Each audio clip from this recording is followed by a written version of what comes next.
오늘 말씀인 하박국은 아수르 멸망 직후 곧 유다 왕 통치 시기의 말미에 적혀진 말씀입니다. 하박국을 생각하시고 머릿속에 떠올리시면 무화과 나무잎이 마르고 그 찬양을 바로 마음속에 떠올리실 텐데요.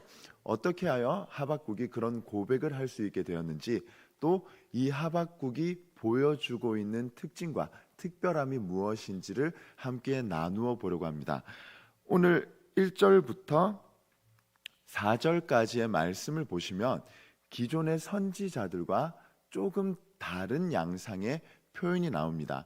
하박국이 1절과 4절까지의 말씀 위에 하박국의 호소라는 소제목이 달려 있습니다. 즉 하박국이 묵시로 받은 경고를 하나님께 말씀드리고 있는 부분인데요. 하박국은 하나님께 자신들이 왜 하나님께서 일하심을 보지 못하는가에 대해서 얘기하는 부분입니다. 즉 하박국이 말씀하기를 여호와여 내가 부르짖어도 주께서 듣지 아니하시니 어느 때까지리이까 내가 강포로 말미암아 외쳐도 주께서 구원하지 아니하시나이다. 아멘. 하박국이 하나님께 부르짖습니다. 왜 우리를 구원해 주시지 않습니까? 그리고는 얘기합니다. 왜 하나님은 일하지 않으십니까? 그리고 3절, 4절, 5절에도 자신들이 괴롭힘 당하고 자신들이 힘든 표현이 나옵니다. 이것을 한번 생각해 보면 기존의 선지자들은 사람에게 선포합니다.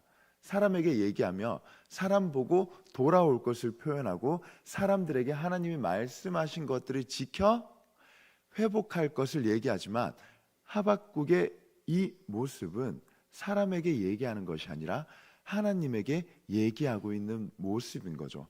하박국은 하나님께 계속해서 표현하는 것이 우리가 이토록 힘들어하고 있고 우리가 이토록 괴로워하고 있는데 왜 하나님께서는 택하신 백성을 힘들게 놔두십니까? 라는 부르짖음을 보여주고 있는 부분인 거죠. 그리고 나서 5절부터 11절까지의 말씀에 붙어있는 소제목은 여호와의 응답이라는 표현이 나와 있습니다. 여호와의 응답은 이러합니다. 너희는 여러 나라를 보고 알게 될 것이다. 그리고 그것을 기억해야 된다. 그 나라들은 굉장히 큰 힘을 가지고 있고 그들은 굉장히 큰 힘을 가지고 많은 나라들을 점령할 것이며, 그리고 마지막 11절에 보시면 그들은 자기들의 그 힘이 자기들의 신이라는 표현이 나옵니다. 그럼 이렇게 생각해 볼 수 있겠죠. 아니 하나님, 지금 저희가 힘들어서 저희를 도와줄 것을 말씀드렸는데 왜 바벨론이 유다를 힘들게 할 것을 다시 말씀하십니까? 이런 생각을 해볼 수 있으실 텐데요. 하나님의 그 일하심을 감히 우리가 이해할 수 없기 때문에 그 큰 내용을 알지 못하지만 하나님께서 우리에게 징계하시는 이유를 우리가 알아야 된다는 것입니다. 하나님께서 우리를 막무가내로 그저 징계하시는 분이 아니라 하나님이 그 나라를 들어 쓰셔 우리를 벌하시려고 하는 데에는 명확한 이유가 있다는 것입니다. 그리고 그것을 하박국이 하나님과의 대화를 통해서 알아가는 과정인 거죠. 사실 우리가 매일 기도를 드리고 지금 이 시간에도 새벽 기도라는 제단을 쌓으며 하나님과의 교제를 이어나가시는데 과연 우리는 얼마나 하나님의 마음을 알려고 노력하는지에 대해서 반드시 생각해 볼 필요가 있습니다. 우리는 어떻게 보면 오늘의 하박국 모습처럼 하나님 왜 저를 도와주시지 않습니까? 하나님 왜 저를 힘들게 놔두십니까? 하나님 왜 저의 기도에 대한 응답을 보여주시지 않는 채로 아무 일도 하시지 않습니까? 라는 질문을 했을 때 여호와의 응답, 곧 우리를 벌하시고 우리를 책망하시며 우리를 집어삼킬 자를 들어 쓰시는 말씀을 하셨을 때 똑같이 불평불만을 하며 하나님의 그 뜻을 이해하려고 노력하는 것이 아니라 나의 생각에 맞지 않는 하나님의 말씀을 곡해하고 있지 않은지는 반드시 뒤돌아볼 필요가 있다는 것이죠. 하나님께서 이런 말씀을 하신 후에 하박국은 다시 호소를 합니다. 12절부터 17절까지의 말씀을 통하여 하박국의 대답이 나오는데요. 12절 말씀을 보시면 이런 하박국의 대답이 나옵니다. 선지자가 이르되 여호와 나의 하나님 나의 거룩한 이시여 주께서는 만세 전부터 계시지 아니하시니까 우리가 사망에 이르지 아니하리이다. 여호와여 주께서 심판하기 위하여 그들을 두셨나이다. 반석이시여 주께서 경계하기 위하여 그들을 세우셨나이다. 아멘. 이 말씀에서 보면 하박국이 하나님의 그 의중을 조금이나마 이해한 것 같은 표현이 나옵니다. 하나님께서는 우리를 너무나도 잘 아시고 우리를 만세전부터 지으신 분이고 우리가 하나님이 행하시는 심판을 받기 위해서 그들을 들어 쓰셨다라는 구절이 나오고 고백이 나오지만 또 이후에는 반복되는 표현이 나옵니다. 하나님, 우리가 마치 바다의 물고기처럼 갈 곳을 잃어 방황하는 모습이 보여지고 있지 않느냐. 하나님, 그래도 우리를 그대로 놔두십니까? 그리고 또 어떻게 표현을 하나요? 그 나쁜 이들이 물고기들을 낚싯대로 투망으로 한꺼번에 잡아 그것을 잡은 것을 기뻐하며 자기들끼리 즐거워하리라는 표현이 나옵니다. 즉 하박국의 의중은 이것입니다. 하나님, 악인이 왜 이렇게 형통한가요? 하나님, 악인들은 지금도 우리를 집어삼키려고 하고 악인들은 지금도 나를 힘들게 하고 악인들은 점점 날로 흥황하는데 왜 하나님이 택하신 백성들은 이렇게 힘들어야 하는가요? 이 마음 안에는, 이 표현 안에는 하박국의 그런 마음이 담겨져 있습니다. 하나님, 아무리 우리가 잘못했고 아무리 우리가 죄를 지었어도 우리보다 더 큰 죄인인 그 바벨론을 통하여 우리가 망하는 것이 옳습니까? 하나님, 우리가 얼마나 잘못했기에 하나님께서 그토록 미워하시는 혹은 하나님께 그토록 죄를 짓고 있는 이들을 통하여 우리가 벌을 받아야 됩니까? 하나님, 그게 과연 옳습니까? 하나님, 왜 우리를 돌봐주시지 아니하시고 하나님은 왜 우리를 위하여 일하지 않으십니까? 라는 마음이 담겨져 있는 거죠. 그러나 우리가 정말 중요하게 생각해야 될 부분은 하나님 앞에서 우리 모두는 똑같은 죄인입니다. 똑같은 죄인인 입장에서 네가 조금 더 죄를 지었고 내가 조금 더 난 일을 다투게 되면 우리는 어느 상황에서도 결국 똑같은 죄인으로서 마무리를 하게 된다는 것이죠. 만약에 우리가 이 상황을 건강하게 받아들이고 신앙적으로 믿음으로 해석을 하게 된다면 하나님, 비록 이렇게 악한 이들이 우리의 눈으로 볼 때는 날로 흥황하는 것 같고 지금 이 상황에서도 나를 집어삼키고 나를 괴롭게 하는 이가 비록 이 바벨론이지만 그럼에도 불구하고 저는 그 안에서 하나님의 일하심을 알기를 원합니다. 하나님, 그 일하심을 알 수 있도록 저에게 믿음의 영적 분별력을 허락하여 주시옵소서라고 고백을 해야 되겠지만 이 상황에서 하박국이 선택한 마음은 왜 나를 위하여 일하시지 않는 하나님에 대한 원망이 나오고 있는 부분이라는 거죠. 하박국 1장은 이 고백을 통하여 아주 중요한 것들 몇 가지를 보여주고 있습니다. 첫 번째는 하박국이 선택한 방법은 하나님과의 대화였습니다. 그리고 그 하나님과의 대화 속에서 선택한 또 하나의 방법이 질문이었습니다. 하나님, 제가 모르겠습니다.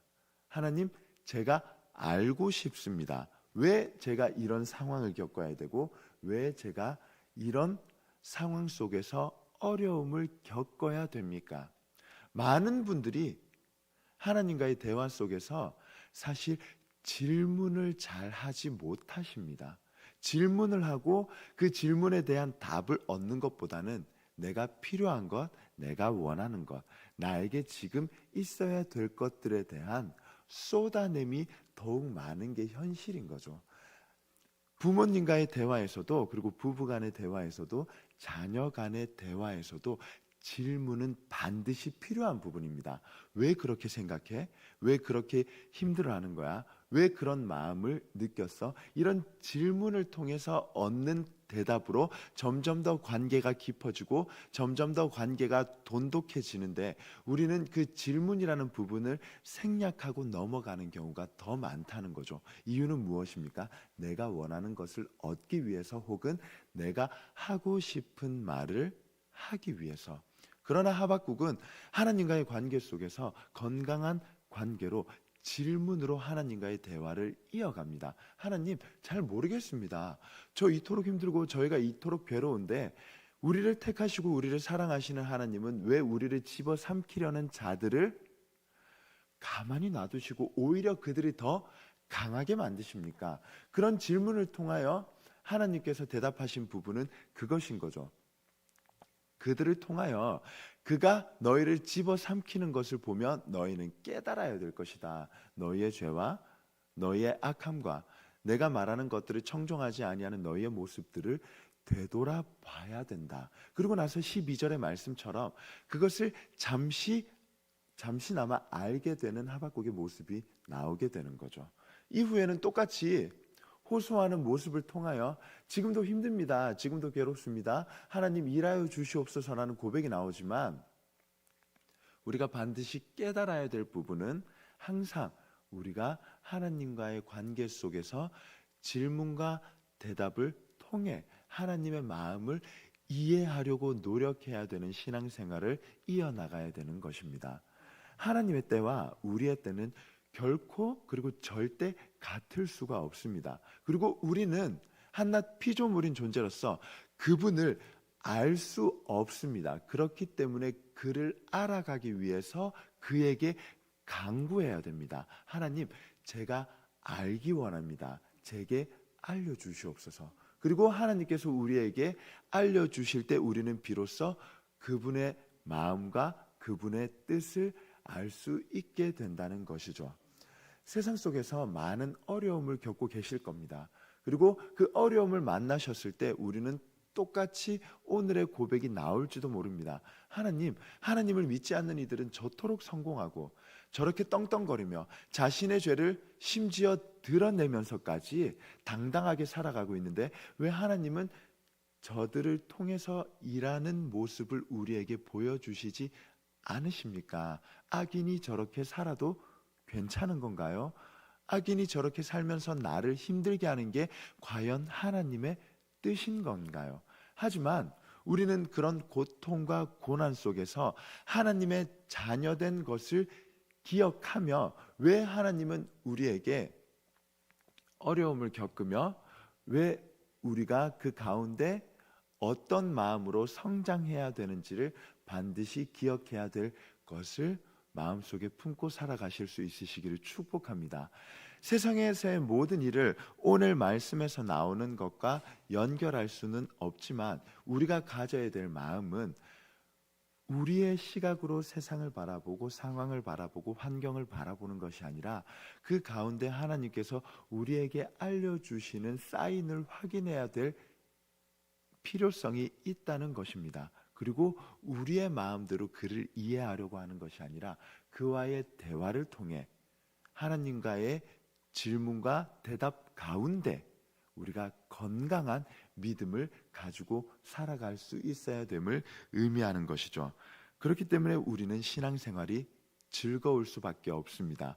신앙생활이 즐거워야 하는 게 마땅합니다. 이유는요, 하나님께서 우리의 모든 얘기를 들어주시기 때문에 우리의 삶이 비록 힘들지만, 비록 때로는 놓고 싶을 때도 있지만 그래도 붙잡고 갈 수 있는 힘이 있는 것이죠.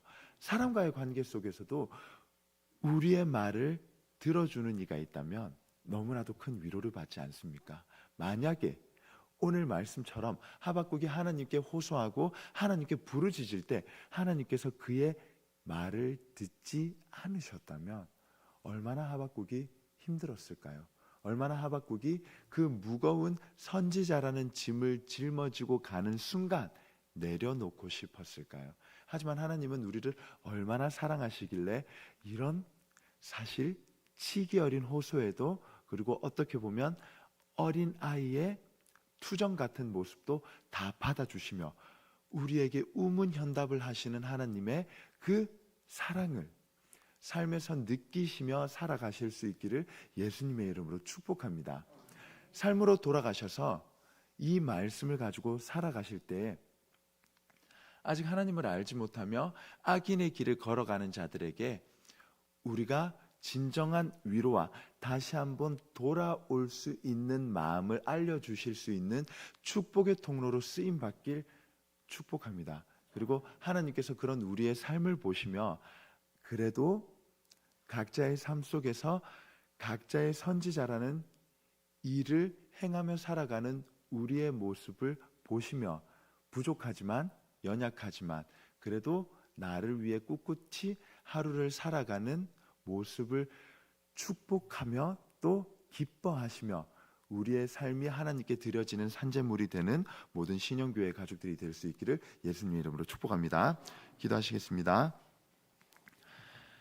사랑의 하나님, 감사합니다. 오늘 우리에게 주신 말씀처럼 우리가 우리의 눈으로 볼 때는 악인들이 점점 더 성공하는 것 같고 악인들이 점점 더 강대해지는 것 같으나 그 모습 가운데 하나님이 우리에게 알려주시고자 하는 것들이 있음을 알게 되었습니다. 하나님, 그저 쏟아내는 신앙생활이 되지 않게 하여 주시고 그저 쏟아내는 기도가 되지 않게 하여 주시고 하나님에게 질문하며 하나님의 대답을 기다리며 하나님과의 관계가 점점 더 돈독해지는 신앙생활이 되게 하여 주시옵소서. 가장 중요한 것은 나의 마음이 앞서는 것이 아니라 하나님의 마음을 나의 마음 안에 품는 것입니다. 이 진리를 마음속에 기억하며 살아가게 하여 주시옵소서. 하나님, 오늘도 귀한 발걸음을 하나님 앞으로 가져 나올 때 소중한 예물을 함께 가지고 나왔습니다. 이 예물이 하나님의 나라가 이루어져 가는데 사용되게 하여 주시고 더 큰 은혜를 베풀어 주시사 무엇보다 하나님을 향하여 내어놓는 모든 것들이 하나도 아깝지 아니하며 가장 기쁜 순간이 되게 하여 주시옵소서. 감사드리며 예수님 이름으로 기도드립니다. 아멘. 하늘에 계신 우리 아버지, 아버지의 이름을 거룩하게 하시며 아버지의 나라가 오게 하시며 아버지의 뜻이 하늘에서와 같이 땅에서도 이루어지게 하소서. 오늘 우리에게 일용할 양식을 주시고 우리가 우리에게 잘못한 사람을 용서하여 준 것 같이 우리 죄를 용서하여 주시고 우리를 시험에 빠지지 않게 하시고 악에서 구하소서. 나라와 권능과 영광이 영원히 아버지의 것입니다. 아멘.